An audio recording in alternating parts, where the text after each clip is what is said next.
اللہ لا الہ الا هو الحی القیوم۔ میرے سماج کا اعلان بھی ہو چکا ہے۔ اسلام میں خواتین کا مقام، عورتوں کا مقام اور ان کی ذمہ داری۔ ممکن ہے کہ بیان میں تھوڑی سی تبدیلی بھی آ جائے، کیونکہ یہ جو مقام کی بات ہے تو مقام کے کئی مفاہیم ہیں۔ مثال کے طور پر میں آپ سے بتاؤں کہ اللہ تعالیٰ نے ایک دھات سونا بڑا قیمتی بنایا ہے، چمکدار بنایا ہے، آبدار بنایا ہے۔ میں اگر آپ سے پوچھوں کہ سونے کا مقام کیا ہے، حیثیت کیا ہے، تو آپ سوچ کر جائیں، اس کے مقام کی تحقیق اور تعین آپ نہیں کر پائیں۔ میں بتاؤں کہ اگر اس سونے سے ہم ٹیکا تیار کریں تو پھر سونے سے بنے اس ٹیکا کا مقام عورت کی پیشانی ہے۔ اگر اسی سونا سے گنگن بنا دیا جائے تو اس زیور سونے کا مقام عورتوں کی کلائی ہے۔ اگر اسی سونے سے بازیب بنا دیا جائے تو وہ سونے کا ہوتے ہوئے اس کا مقام عورتوں کا پیر ہے۔ گویا کہ ایک چیز اپنی حیت کی تبدیلی کے ساتھ اپنے مقام کو وہ چیز کبھی بلند کرتی ہے، کبھی پست کرتی ہے۔ اور ایک ذات ہے اور اس کے مقام کی تعین اس کے حسن عمل سے ہوتا ہے۔ شریعت کو وہ کتنی پابندی سے پکڑتی ہے، شریعت پر وہ کس قدر عمل کرتی ہے، اس اعتبار سے عورت کے مقام کی تعین ہوتی ہے۔ لیکن دور جہالت میں عورتوں کا واقعی کوئی مقام نہیں تھا، کوئی مرتبہ نہیں تھا، کوئی حیثیت نہیں تھا۔ اس کی پیدائش کو لوگ منحوس سمجھتے تھے۔ اگر باپ کو خبر دی جاتی کہ بیٹی پیدا ہوئی ہے تو باپ کا چہرہ غصے سے کالا ہو جاتا تھا، یعنی باپ بھی بیٹی کی پیدائش کو گوارا نہیں کرتا تھا۔ اس زمانے میں عورتوں کی نیلامی ہوتی تھی، عورتوں کو خریدا جاتا تھا، بیچا جاتا تھا، کوئی قدر و قیمت نہیں تھی، کوئی حیثیت نہیں تھی۔ مگر جب مذہب اسلام آیا، مذہب اسلام نے عورتوں کو جینے کا حق دیا، جینے کا حق دیا۔ وہ عورتیں کہ جنہیں پیدا ہونے کے بعد زندہ درگور کر دیا جاتا ہے۔ وَإِذَا بُشِّرَ أَحَدُهُم بِالْأُنثَىٰ ظَلَّ وَجْهُهُ مُسْوَدًّا وَهُوَ كَظِيمٌ۔ رب تعالیٰ فرماتا ہے کہ جب اس زمانے میں کسی باپ کو بیٹی کے پیدا ہونے کی خبر دی جاتی تھی تو باپ کا چہرہ اس خوشخبری کو سن کر خوش ہونے کے بجائے غم آلود ہو جاتا تھا، چہرہ غصے کے مارے کالا سیاہ ہو جاتا اور وہ سوچتا تھا کہ ذلت کے اس بوجھ کو میں زندہ رکھوں کہ قبر کھود کر اسے زندہ درگور کر دوں۔ باپ کا یاد محبت تو درکنار، نفرت اتنی خطرناک کہ اس معصوم سی حسین سی کلی کو، پھول کو اپنے ہی ہاتھوں گڑھے میں دفن کر دینا گوارا ہے۔ مگر جب مذہب اسلام آیا، پیارے نبی صلی اللہ علیہ وسلم نے قرآن کی زبان میں ان عورتوں کو جینے کا حق عطا کر دیا۔ اللہ فرماتا ہے قرآن میں وَإِذَا الْمَوْءُودَةُ سُئِلَتْ بِأَيِّ ذَنبٍ قُتِلَتْ۔ قیامت کے دن پروردگار عالم زندہ دفن کی گئی تمام لڑکیوں کو زندہ کر کے پوچھے گا بِأَيِّ ذَنبٍ قُتِلَتْ، اے زندہ درگور کی ہوئی لڑکیوں بتاؤ کہ تمہیں تمہارے ماں باپ نے زندہ کیوں ڈال دیا؟ تمہارا قصور کیا تھا؟ کیا تمہارا صرف یہ قصور تھا کہ تم لڑکا کے بجائے لڑکی پیدا ہوئی؟ گویا کہ پروردگار عالم یہ اعلان کرتا ہے کہ لوگوں بیٹی کو جینے کا حق دو۔ اگر تم نے انہیں مارا، زندہ درگور کیا، اس کی حیثیت مساج میں مسلم نہ جانی، اس کو ذلیل حقیر سمجھا تو تم سے قیامت کے دن سوال ہوگا، مواخذہ ہوگا اور بیٹیوں کو زندہ درگور کرنا ایک بڑے گناہ کے طور پر اللہ تعالیٰ دیکھے گا اور اس کی سزا کو پر مسلط کرے گا. جینے کا حق دیا اور صرف جینے کا حق ہی نہیں دیا بلکہ وہ سارے حقوق ان کو ادا کیے جن حقوق کی وہ ذات محتاج اور مستحق تھی. دور جہالت میں عورتوں کو تعلیم دینے دلانے کا ماحول بھی نہیں تھا. ظاہر ہے کہ وہ سامانی تعیش تھی. اسے لوگ اپنی زندگی کی عیش مستی کے لیے خریدا بیچا کرتے. اس کو تعلیم سے کیا سر ہوگا, اس کو تہذیب سے کیا سر ہوگا. اسے نہ تعلیم دیا جاتا تھا نہ تعلیم دینے دلانے کا کوئی ماحول تھا. مگر جب مذہب اسلام آ گیا, مذہب اسلام نے عورتوں کو تعلیم حاصل کرنے کی مکمل آزادی و اختیار دے دیا. اور اللہ کے نبی صلی اللہ علیہ وسلم نے فرمایا کہ جس کے پاس لونڈی ہو, بیٹی تو ہونا خوشی کی بات ہے, فخر کی بات ہے, شان کی بات ہے. اگر کسی کے پاس بیٹی نہیں بلکہ لونڈی ہو, آج کے زمانے میں یوں سمجھیں کہ نوکرانی ہو جس کو تنخواہ پہ گھر میں برتن دھونے جھاڑو پوچھا کرنے کے لیے رکھا ہے, تو جناب محمد رسول اللہ صلی اللہ علیہ وسلم فرماتے اگر کسی کے پاس لونڈی ہو, اس سے وہ گھر کا کام لیتا ہو, اگر وہ آدمی لونڈی کو پڑھائے لکھائے, اس کی تعلیم کا تربیت کا مکمل بندوبست کرے, اور وہ لڑکی جب بالغہ ہو جائے تو اس کی شادی کر دے, آزاد کر دے اور اس سے نکاح کر لے یا اس کی شادی کرا دے, پیارے نبی صلی اللہ علیہ وسلم فرماتے ہیں کہ اسے 2 گنا ثواب ہے. یہ حدیث کی مائی اللہ کے نبی صلی اللہ علیہ وسلم نے یہ بات بیان فرمائی کہ لونڈی ہو تو بھی اسے پڑھاؤ لکھاؤ. یہ نہیں کہ وہ لونڈی ہے, یہ نہیں کہ وہ خادمہ ہے, یہ نہیں کہ وہ نوکرانی ہے. اسے کیوں پڑھاؤ؟ یہ ماحول بنایا مذہب اسلام نے عورتوں کے لیے, لڑکیوں کے لیے کہ اگر وہ لونڈی بھی ہے, اگر وہ نوکرانی بھی ہے تو اس سے حق ہے کہ وہ تعلیم حاصل کرے. میرے بھائیو, جب مذہب اسلام نے لونڈیوں کو تعلیم دینے کا حق دیا, انہیں پڑھنے لکھنے کا حق دیا, اور مردوں کو یہ تلقین فرمائی کہ اگر تم نے اس کی تعلیم کا بندوبست کیا تو تمہیں ثواب. تو ذرا اپنی بیٹیوں کے بارے میں سوچو, اپنی بہنوں کے بارے میں سوچو کہ وہ تمہاری بیٹیاں ہیں, وہ تمہاری بہنیں ہیں, ان کا حق تعلیم دینے دلانے کا کتنا زیادہ ہوگا.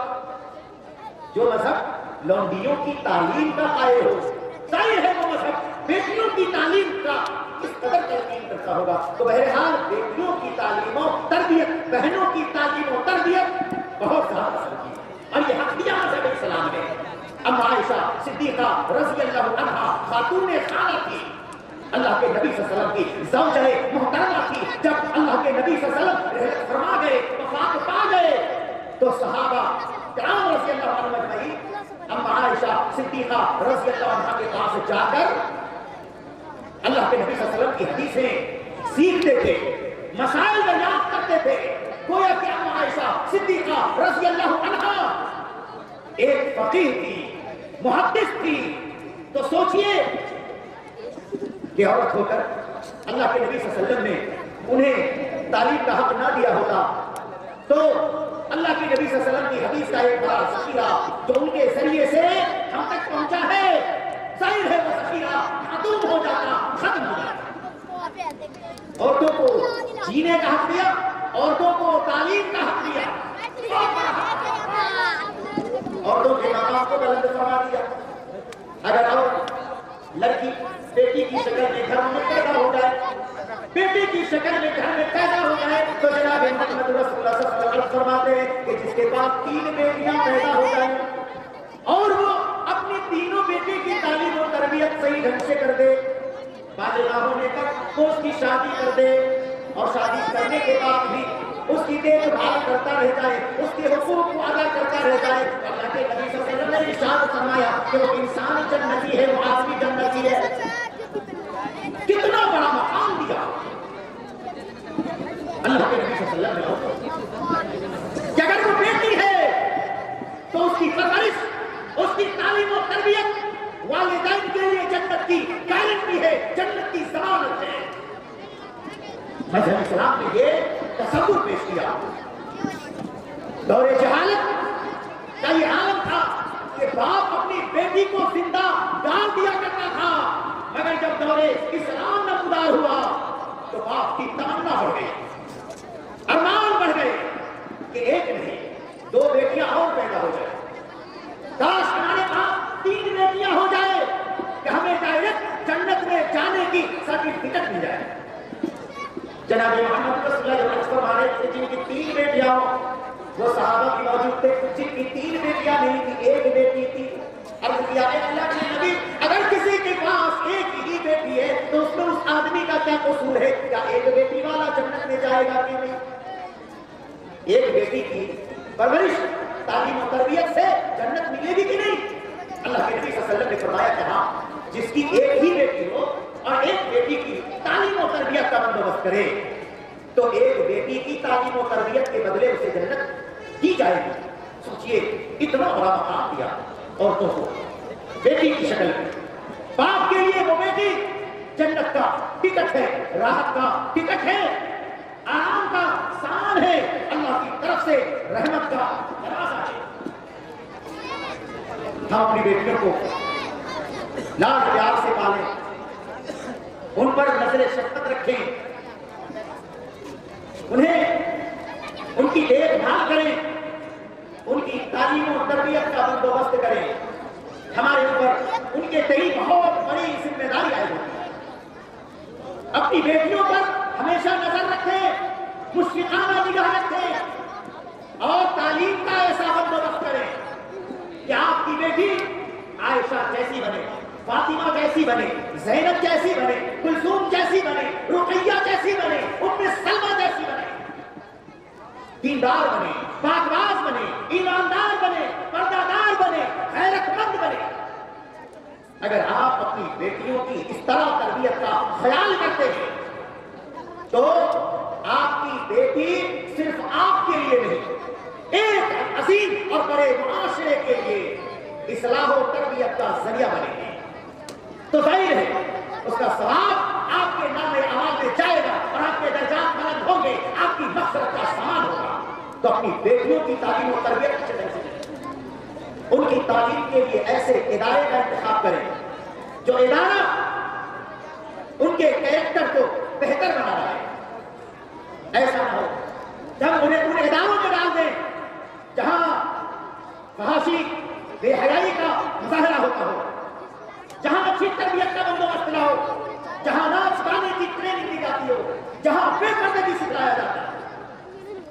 اگر ہم صرف تعلیم کی وجہ سے اپنی بیٹیوں کے لیے اچھے ادارے کا انتخاب نہیں کرتے، کسی بھی ادارے میں داخل کر لیں اور یہ سوچیں کہ تعلیم ضروری ہے اور وہ فریضہ ہم انجام دے رہے ہیں، ہماری بیٹی بی اے کر رہی ہے، ایم اے کر رہی ہے، بی ایڈ کر رہی ہے، ایم ایڈ کر رہی ہے، آئی ٹی کر رہی ہے، اور ساتھ میں دینداری نہیں ہے، پرہیزگاری نہیں ہے، پردےداری نہیں ہے، حیاداری نہیں ہے، پاک بازی نہیں ہے، تو ظاہر ہے ایسی تعلیم و تربیت نہ آپ کے لیے مفید ہے نہ آپ کی بیٹی کے لیے مفید ہے۔